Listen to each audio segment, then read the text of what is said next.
Yo, what's up sa inyo mga peeps at welcome back sa ating channel. And for today, ito medyo gusto ko lang naman na husgahan to mga peeps dahil dahil isa tayong Pilipino kaya huhusgahan ko to. So kayo comment down below guys kung ano masasabi nyo dito. Pero yun nga, sa mga hindi pa nakakaalam mga peeps, ako ay mahilig kumain. Nagluluto ako. Meron akong mga video dito sa channel ko na about recipes. Hindi naman about recipes actually, parang luto, 'yun. Binidyoan ko rin yung pagluluto. Pero 'yun, baka magkaroon na rin tayo in the future soon ng YouTube channel na para sa mga ulam ideas, yan yung mga ganyan, mga cooking. So, pero ngayon wala pa, sa ngayon wala pa muna. Dahil medyo mahirap mag-switch. At yun, dahil nakita ko to at medyo na-curious ako kasi isang foreigner na nagluto ng adobo at sabi authentic daw. Ano nga ba ang mga flavor ng adobo? Ano ba ang mga recipe ng adobo? Ano ba? 'Di ba? Tingnan natin kung authentic nga ba ang luto nito sa adobo kahit siya ay foreigner. So, yan natin guys. Pero bago tayo mag-umpisa guys, don't forget to like, comment, share at mag-subscribe. Ring the notification bell para kada upload natin man-notify kayo. So, isa natin to guys. Let's get right into it. Let's go.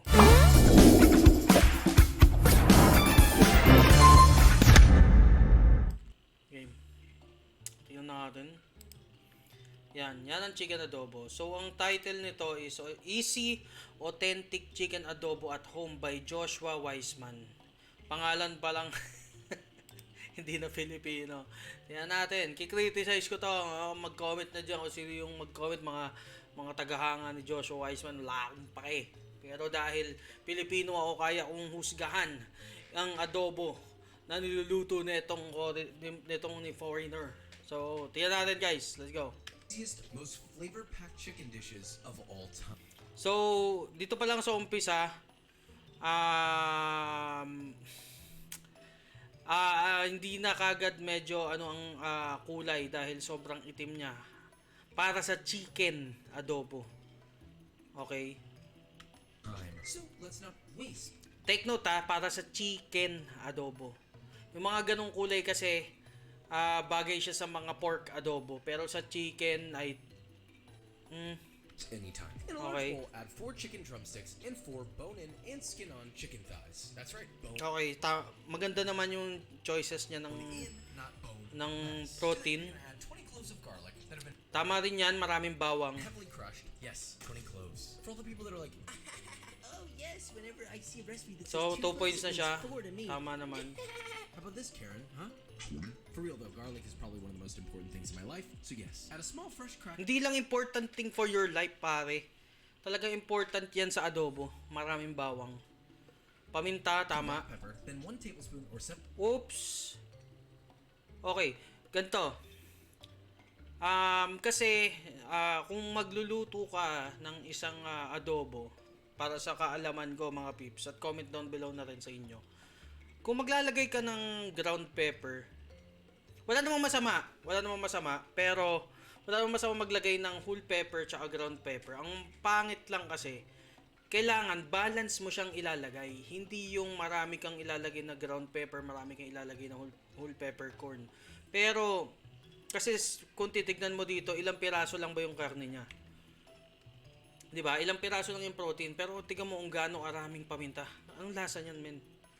Parang maglalasang paminta rin yan pag 7 grams of whole black peppercorns, 3 tablespoons or 50 grams of palm sugar.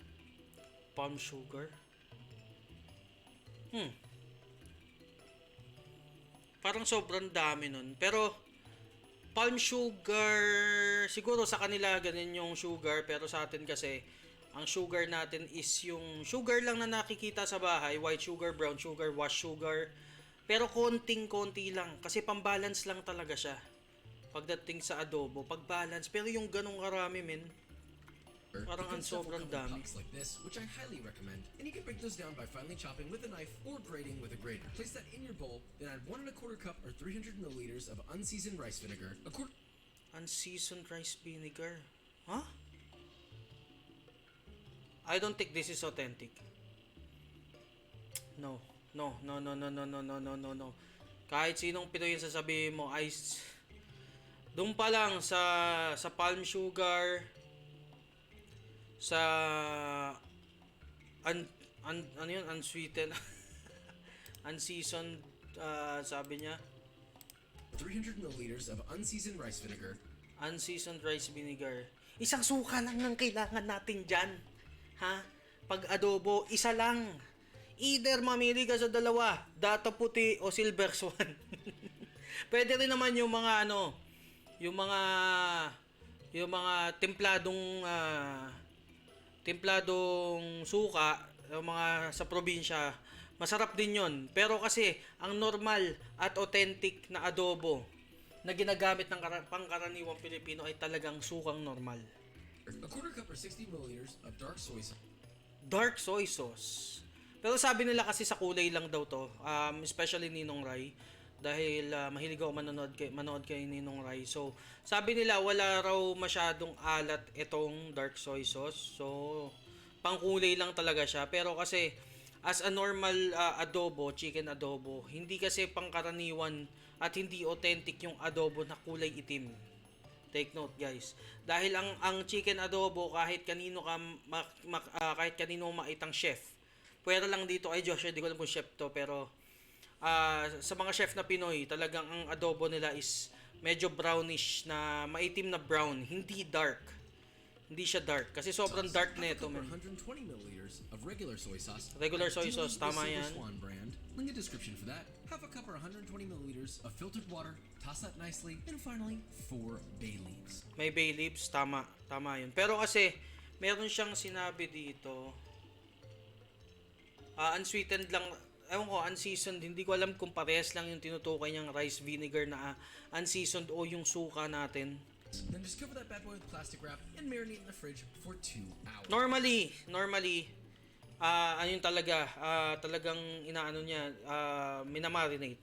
Pero kasi sa lutong bahay, ewan ko sa iba, pero normally, hindi siya minamarinate na. Kumbaga, diretso na doon, di ba?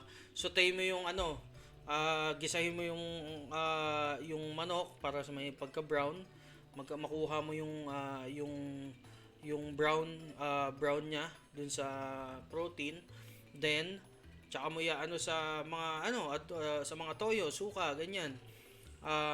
Ewan ko kasi sa US kasi, sa ibang bansa, sa mga foreigner, mahilig silang magganyan, ewan ko, sa lahat ng bagay mahilig silang anong tawag dito, marinate. Pero sa atin kasi sa mga Pinoy, di ba, sobrang pili lang yung mga ulam na minamarinate, tulad ng pork steak, di ba, at manok, chicken, fried chicken. Adobo kasi may mga nagmamarinate din sa atin, pero normally hindi talaga siya minamarinate, talagang rekta na siya. Although masarap nga naman siya pag minarinate mo, dahil yung lasa pumapasok sa loob. But ideally overnight. And look, for the record, you can skip the marination completely and it's still delicious. But of course, Ayun din. still recommends overnight marination. Thank you. Once that's done, be sure to reserve all of your marinating liquid. Then get a large brazier or Dutch oven, heat that over medium-high, with enough oil to coat the bottom of the pan. Then sear all of your chicken pieces in batches on all sides for 2 Tama yan, per searing. side to get Isi-sear some mo nice muna. Ayun yung brown. sinasabi ko kanina, para makuha mo yung brownish na gusto mo. Yung pagka-brown ng manok. On all that beautiful skin and meat. Then brown At para maging intact din yung balat. the rest of it. Please do that in batches, placing each batch to the side after browning to avoid any overcrowding. Baba no keys, if chicken on top of chicken while searing. Once all of your chicken is seared and out of the pan, add your marination liquid along with all of its aromatics. sobrang itim, Literally man. Just dump all of it out. Increase the heat to medium-high, then arrange all of your chicken snugly in one layer in your papakuluan cooking na. apparatus. Then bring that to a boil, and as soon as it reaches that boil, immediately reduce to low, reduce to a simmer, cover with a lid, and cook Cover. for 35 minutes. Then uncover that bad boy, carefully turn your chicken pieces, cover again, and cook for 25 to 35 more minutes. This time turning your chicken pieces Sobrang occasionally itim niya, to men, cook para sa thoroughly during adobo. that process until your chicken is beautifully tender and the liquid thickens to a stunning glaze. I mean, look at this thing just bubbling away. Something about it touches deep within the reaches of human carnal desire. The exposed Okay. bone, the amber luxurious So sauce. masasabi mong luto na yung manok dahil kung makikita nyo dun sa part na ito ba? About it touches deep within the reaches of human carnal desire. The exposed Yan. Kung makikita nyo yung pakita ko nga. Itong balat medyo umurong na siya. Dahil luto na yung manok. Hindi ko alam kung kasi minsan nagkakaganyan is na overcook na, pero dahil nga adobo to, wala namang wala namang undercook dito. Pero lang kung sobrang hindi ka talaga marunong at ma-undercook mo yung manok sa adobo. Pero yun nga, dahil adobo siya, walang bearing to. Sinabi ko lang dahil para malaman din natin na luto na talaga yung manok. Okay. bone, the amber luxurious sauce, the aromatics. Sobrang itim niya para sa akin. Sexy. From there, you can hit that with some fresh green onion and plop that whole thing on. Okay, so hindi authentic yung maglagay ng ganyan, green green onions. So hindi yan yung isa sa mga hindi authentic. Pero syempre pang ano lang naman yan, presentation. A nice mound of rice, followed by 1 to 2 pieces of chicken per person. Then spoon on as much or as little of the sauce. On top, I like Sobrang to get itim niya, nasty men. with it. I like a lot of that incredible sauce. Get ready to absolutely buzz. Okay, so before we even start, Vikram said that there's a 2% chance that I would actually catch this correctly in my hand like this. So, and my hands are greasy and covered in chicken fat, so let's see if that's true. Let's just get a Okay. So, yun. Ano ba masasabi nyo, guys? Comment down below. Para sa akin, siguro hindi siya masyadong authentic dahil siguro doon sa rice vinegar na maniniwala akong kung normal vinegar lang yung nilagay niya. Tsaka yung dark soy sauce. Hindi ako masyadong hindi siya sobrang authentic talaga. So medyo authentic lang talaga siya dahil alam niyo naman, ang alam ko kasi sa US talaga mahirap maghanap ng mga bagay na nakikita natin dito sa Pilipinas. Katulad ng mga ganyang klaseng recipe, no? At ayun, pero overall decent naman yung decent yung adobo niya. Ang problema lang kasi sobrang itim.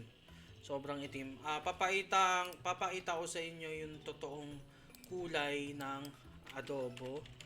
Kasi baka sabihin nyo, exaggerated ako, ganyan, wala akong alam sa luto, ganyan, dahil nga ang hindi maitim yung wala naman daw kung maitim yung adobo, kasi ito talaga siya. Ang normal na adobo ng mga Pinoy is ganito. Pakita ko sa inyo mga pips. Yan. Nakikita nyo, sobrang brownish lang siya. Hindi siya sobrang dark. Kasi kung ikukumpara mo doon sa adobo ni ito, pakita natin. Oh. Sobrang dark po mga pips. Ayan oh. Kung nakikita nyo, sobrang itim ng adobo niya. At ikumpara mo siya sa adobo nito. Ayan. Oh. Yan, ganyan ang kulay ng adobo. Ng chicken adobo. Okay? So, para sa akin hindi siya authentic. So dapat negats to. Itong easy authentic chicken adobo. Hindi siya authentic talaga. Siguro may pagka-authentic siya in a way sa kanila, sa side nila, dahil nga mahirap humanap nung mga bagay na recipe sa atin. Siguro dahil hindi ko alam kung ano ba yung search natin. Baka nagkakamali lang tayo, 'di ba? So unseasoned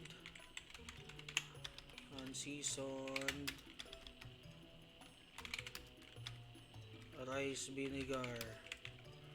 Baka sabihin nila, so hindi siya, rice vinegar versus Philippine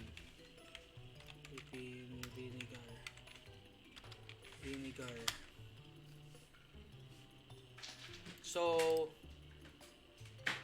magkaiba talaga siya mga pips. From fermented rice and rice. Yeah, magkaiba nga talaga siya mga peeps. So magkaiba siya. Magkaiba ang unseasoned, tama ako, mas magkaiba ang unseasoned tsaka sa rice vinegar na unseasoned at tsaka sa suka natin dito sa Pilipinas. So ayun, hindi siya authentic mga peeps. So kayo guys, I mean overall, cooking is free for all. Use your imagination. Wala namang limit ang pagluluto mga peeps. Kasi pero syempre dito sa part na to kailangan lang natin talagang husgahan kung talagang authentic or hindi. Pero ang pagluluto is your free will. Kumbaga kahit anong gusto mong lutuin, walang tama, walang mali. Pero syempre pagdating sa etiquette, kung yung sinigang lalagyan mo ng kung ano-ano, syempre hindi na yung tama. Pero for this chicken adobo, tama siya, tama naman. Pero hindi siya authentic. Okay? So, ayun. Overall, cooking is for everyone. Cooking is for the people na talagang mahal nila ang pagkain. So, ayun. Kayo, guys, ano ba mga sabi nyo, guys? Comment down below. At syempre, bago tayo matapos, don't forget to like, comment, share, at mag-subscribe. Ring the notification bell para kada-upload natin ma-notify kayo. So, yun. See you. Kita-kits tayo ulit sa susunod na vlog. Parang feeling ko gusto ko na mag-daily vlog mga waves. Pero yun nga, kita-kits tayo guys and have a good day, babush. Peace. God bless. Yo, tapos na ang kwento pero wag kang aalis. Next vlog ni M siguradong malupit.